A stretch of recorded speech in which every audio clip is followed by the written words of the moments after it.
Guys, look at this sunrise. It is absolutely gorgeous. I actually know that the weather is good in Montreal when you're like wearing a t-shirt and you know that it's cold, but like cold is subjective, right? So it's like you think it's cold when it's 0 degrees, but like when you feel -20, it's like 0 degrees is like not that bad and it's actually pretty warm. So right now I'm in my t-shirt and it doesn't actually feel bad at all, but we don't want to be in our t-shirts for a long time. So let's get inside the car, warm up a little bit before we go to the gym and destroy a massive pull workout. I don't know if you guys can tell, but it's raining outside, and I don't know about you guys, but I much prefer the snow over the rain, because like when it's snowing, the sky is clear and it's sunny and the snow is just beautiful, but then when it's raining it's like dark inside and gloomy and depressing. So are you a rain kind of person or a snow kind of person, or are you just a summer person and you don't like the winter? Which one are you? For me personally, if I had to pick, I'd choose summer, snow and rain. It's like the two extremes, right? Like nothing in the middle. Guys, I'm so bad with technology, like it's unbelievable. I wanted to go buy a lens that would give like a nice like deeper background, so it's like a wider looking lens. And turns out all I had to do was change this one setting in my camera and I would get that same lens. I was literally contemplating going and buying one, which goes to show how bad I am with technology. So if you know me and you're getting to know me, you would know that I'm so bad with technology. It's actually unbelievable. But anyways, do you guys like this kind of shot where it's like a bit wider and you can see more of the background behind me, or do you prefer something like this? It's like more close, more personal, and you don't see behind me, or is it a mix of both? Let me know in the comment section, which shot do you prefer? Do you prefer the close-up or do you prefer the further away? So comment close-up for more vlogs like this, or comment further away where you guys see the entire house. But for a change, today we're gonna be vlogging with the other shot, so we're gonna be transitioning to it now. I have literally consumed enough caffeine to kill a horse. But on the flip side, that means that we're ready to smash a massive workout session. All right, so since we have a pull workout today, I decided to give you all the tips and tricks for effective back training. Now, we're gonna be starting off with some barbell rows. Of course, we're gonna do them from a deficit and we'll explain why in a second. Well, basically, before we get into the workout, you should know that there's a big difference between training your back in this way and this way. So basically, to keep it short, if you have your elbows far away from your ribs, you're training the mid back, which means like your rhomboids, your teres, your rear delts, and your traps. And the closer you have your elbows towards your body, then you're gonna be working more so your lats. So my back thickness is my weaker part. So we're starting off with the rows, and I see a lot of people do these wrong and get these wrong. So let's show you what we're looking for. We have a bit of a lighter weight. Most people from here would like go here, and then they would just like do this. And honestly, this is not bad, but if I've taught you anything, that would be getting a stretch is the most important part of developing a muscle, right? And slowing down like the eccentric. If you think about it, like from this position here, when you go down, like there's literally no stretch. So what you want to do is get into a deeper like deadlift position, and that way you can actually stretch the back. And then from here, like you really want to like push your arms to the floor and round your upper back, get a good stretch. And then what you want to do is start by pulling your shoulder blades back. And then from here, you want to think about not just going up with your elbows, but more like wrapping around. So you want to go from here to here. It's kind of like doing a fly movement, except your hands are set in place and you go from here to here. So let's show you what it actually looks like. Now mind you, this is a bit of a lighter weight. So from here, what we're gonna do is just try to keep our lower back straight. And then from here, we're gonna extend our arm down. Squeeze, slow, slow, slow, slow, all the way down.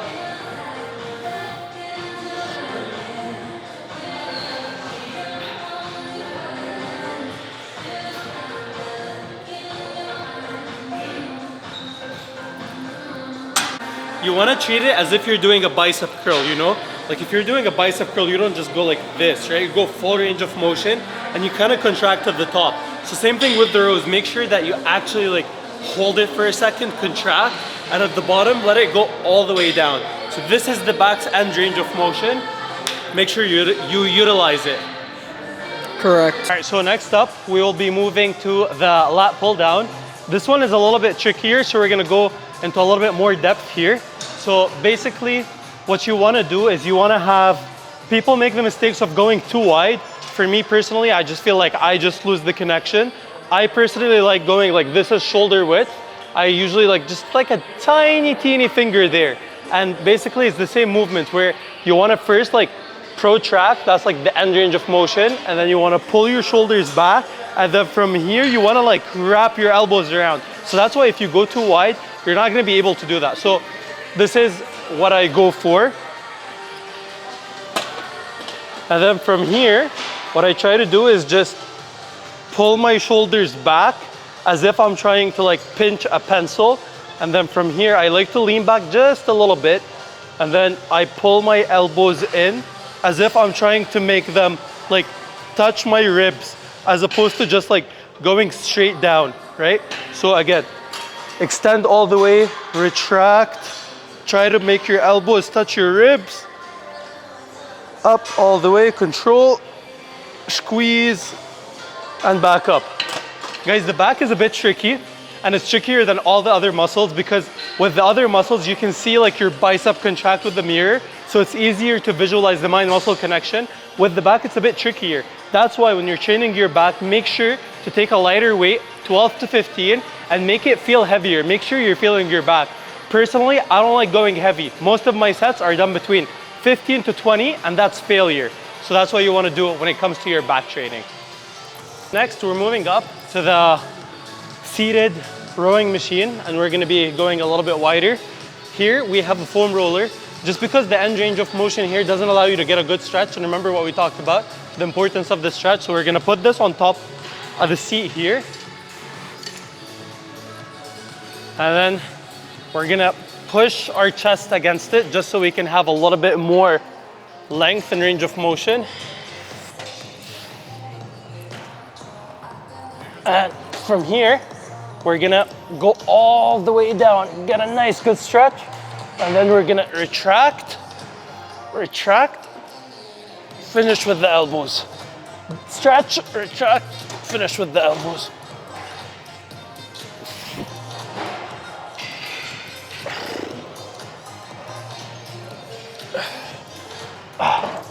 And then we're gonna tell our boy that the seat is too high. It is indeed, I was just gonna tell you. It's too high.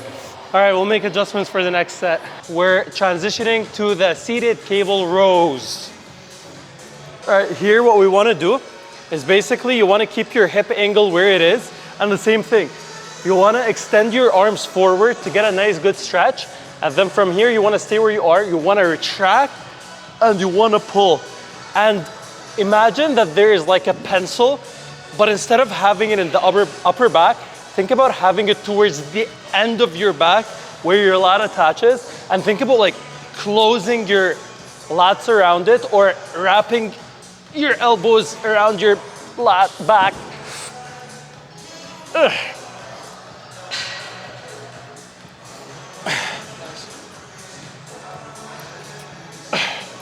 And then when you're getting tired, get a couple of force straps. We'll use a little bit of momentum. And that's how you squeeze every single ounce of energy and gains out of your lats.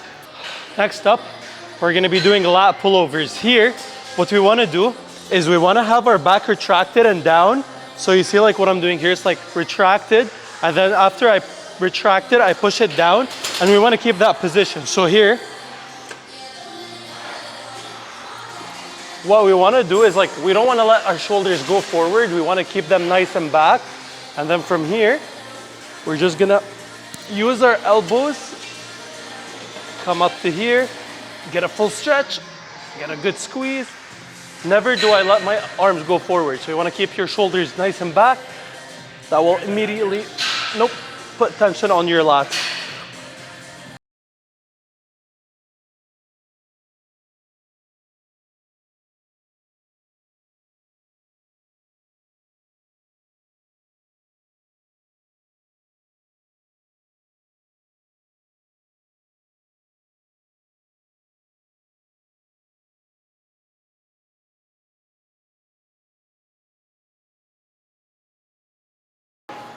Okay, so we wrapped up our back training workout and then we did rear delts and biceps, but I didn't vlog it because today is all about the back. Now we are at the grocery store. We have some things to pick up. Not a full grocery store, it's just some essentials. And then we're gonna go home and we're gonna eat because I'm absolutely hungry. Today was actually a super good workout. Like, the mind-muscle connection was out of this world. I used to judge workouts by how much weight I push, but now I just judge workouts by how they feel and how the mind-muscle connection feels, and today was solid. So happy about that. Maybe because I was talking to you guys, so it really made me focus, and I was explaining the movement to you guys, so like it made me more conscious of it. I don't know. Anyways, let's pick up our groceries. I'm walking around in circles because I'm not focused, and pick up the essentials and go eat.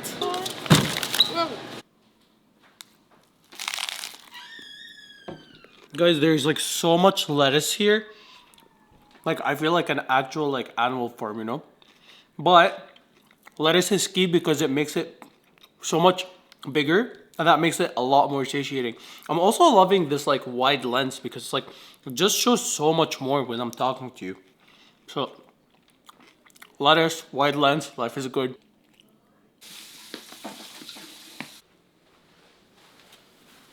We're currently going down to the gym. We're at almost 5,000 steps, and if you guys know, the goal is 10,000 daily steps. So we're gonna be walking on the treadmill for like about 50 minutes. That's almost 5,000 steps. 7 p.m. ready to end the day, but we need to get our cardio done. And afterwards, I'm gonna show you, I found the perfect spot, like perfect lighting spot that shows the best physique. So after the walk, I'm gonna be taking you guys and showing you a quick physique update after an entire day of eating and drinking. But that lighting is just so freaking good, it's insane.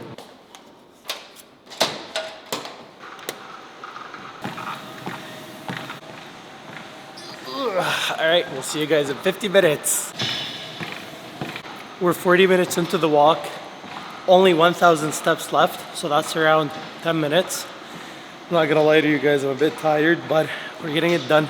Also, I don't usually sweat when I'm doing my steps, but I was just like, I so wanted to be done that I actually increased the speed a lot. So I was like walking at a really high pace just so we can be done sooner. And done sooner we are. 10 more minutes and then we're gonna show you the godly lighting that we have mentioned before. So I'm excited for that. Excited to see how my body's gonna look like, what it's gonna look like. And it's nighttime, so I know it's not gonna be as ideal as doing it in the morning. I'm gonna be a little bit more bloated, but let's see if we're making progress.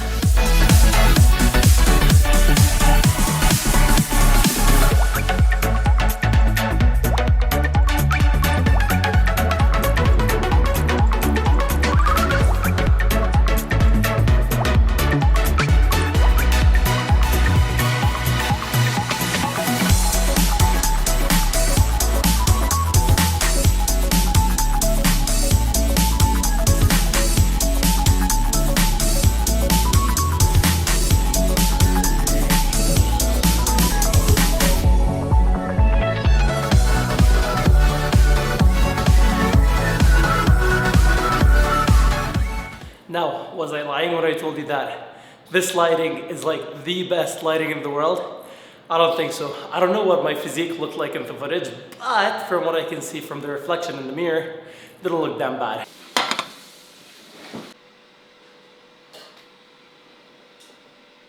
Guys, do you see how beautiful my dinner looks? Like, I'm actually so happy. Like, this is just pure joy and happiness. Shout out to my mom, amazing cook, for making me this delicious meal. And she tracked my calories, weighed my food for me. Super blessed, super grateful, and super hungry. Makes it worth the cardio. Guys, I'm gonna enjoy this meal, hop into the shower, and go to sleep. So, thank you guys so much for watching the vlog. If you guys like today's video, please like the video. Leave a comment whether you like this wider view lens or the more up close lens. And if you're not subscribed, please subscribe. We're on our way to 10,000 subscribers. That's right. We're at 1,000. Our goal is to get to 10,000 before the end of the summer. So I'd really appreciate it if you support me on this journey. And until next time, peace.